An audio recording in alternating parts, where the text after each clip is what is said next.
Hi guys, welcome back to my channel. मैं सुजाता जौहरी आप लोगों का अपने यूट्यूब चैनल पे स्वागत करती हूँ।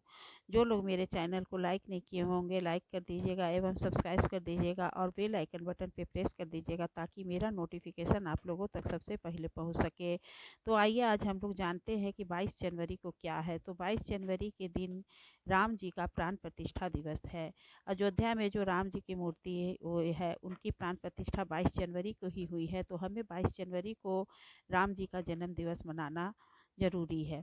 तो इस तरह से हमें 22 जनवरी को राम जी की पूजा करने के लिए हमें अपने मंदिर में, जिनके यहाँ भी राम दरबार होगा या तो फिर फ़ोटो होगा, मूर्ति होगा, उन सबों को राम जी की पूजा कल ख़ास तौर से करनी चाहिए। जैसे कि उनका हम लोग जन्मदिन मनाते हैं रामनवमी में, उसी तरह से हमें कल 22 जनवरी को भी उनकी पूजा करनी चाहिए। तो 22 जनवरी को पूजा करने के लिए हमें राम जी की मूर्ति को स्नान करा करके और उसके बाद से फ़ोटो हो तो आप फ़ोटो को कपड़ा गीला करके पोंछ दीजिए। फिर उसके बाद से अगर आपके घर में इस तरह से मूर्ति, हमारे घर में तो देखिए इस तरह से मूर्ति है, तो मूर्ति वहीं पे है, इसलिए हम लोग वहीं पे पूजा करते हैं। तो उन्हें स्नान करा करके और फिर उसके बाद से मैं उन्हें नया वस्त्र पहना के बैठा दी हूँ, उसके बाद उनकी पूजा कर रही हूँ।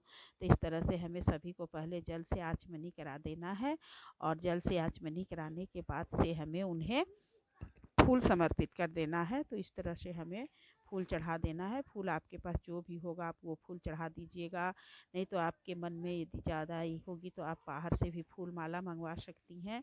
और इस तरह से हमें भगवान जी को सबसे पहले फूल चढ़ा देना है। फूल चढ़ाने के बाद से हमें उन्हें टीका लगाना है। तो टीका लगाने के लिए देखिए मेरे राम जी के सर पे तो टीका लगा हुआ है, लेकिन लेकिन आप चाहे तो दूसरा टीका भी लगा सकती हैं। तो मैं इस तरह से उन्हें ख़ास दिवस पे प्रतिदिन नहीं लगाती हूँ क्योंकि मूर्ति ख़राब हो जाएगी इसलिए, और ख़ास दिवस में मैं इस तरह से उनके माथे पे टीका लगा देती हूँ चंदन से इस तरह से पीला चंदन से टीका लगाने के बाद से मैं उस पर थोड़ा सा रोड़ी लगा देती हूँ, जिनसे इनकी टीका खूबसूरत दिखने लगती है। तो देखिए हमारे राम जी इतने सुंदर लगने लगे टीका लगा करके। और उसके बाद से फिर हमें सीता जी को सिंदूर लगा देना है। तो सीता जी को हमें इस तरह से सिंदूर लगा देना है और सीता जी को सिंदूर लगाने के बाद से उस सिंदूर को अपने मांग में भी लगा लेना है अपनी सुहाग को अमर रखने के लिए। तो इस तरह से हमें उसके बाद से राम जी को एक जनेऊ पहना दीजिए, एक जनेऊ लक्ष्मण जी को पहना देना है। और 10 हनुमान नीचे बैठे हैं, अगर आपके पास है तो आप हनुमान जी को भी जनेऊ पहना सकती हैं, हनुमान जी को भी जनेऊ पहनाया जाता है। तो मैं इस तरह से राम जी को और लक्ष्मण जी को जनेऊ पहना दी। उसके बाद से हमें भोग प्रसाद के लिए आप कुछ भी बना सकती हैं। घर में पूड़ी हलवा बना लीजिए या जो भी आपके घर में भोजन बना है बिना लहसुन प्याज का, तो आप वो भोग लगा सकती हैं। फिर हमें एक दीपक दिखा देना है, दीपक इस तरह से हमें सजा कर दिखा देना है। आप चाहे तो अखंड दीपक भी जला सकती हैं, अखंड दीपक जला दीजिए जो कि आपका 24 घंटे तक जलते रहे। और इस तरह से हमें दीपक जला देना है भगवान जी के आगे। और फिर हमें उसे दीपक जलाने के बाद से अपने हाथ को धुल लेना है और दीपक के जलाने के बाद से हमें आचमनी कर देना रहता है। फिर उसके बाद हमें भोग प्रसाद में आप मार्केट से मीठा मंगा लीजिए या घर में हलवा पूड़ी मंगा लीजिए, जो भी हो आप उस तरह से उन्हें भोग लगा लीजिए। ऋतु फल हो आपके पास तो ऋतु फल भोग में लगा दीजिए, क्योंकि फल तो सबके घर में हमेशा ही रहती है, लेकिन हमें भगवान की जिस दिन पूजा करनी होती है उस दिन हम लोग फल मंगाते हैं मार्केट से।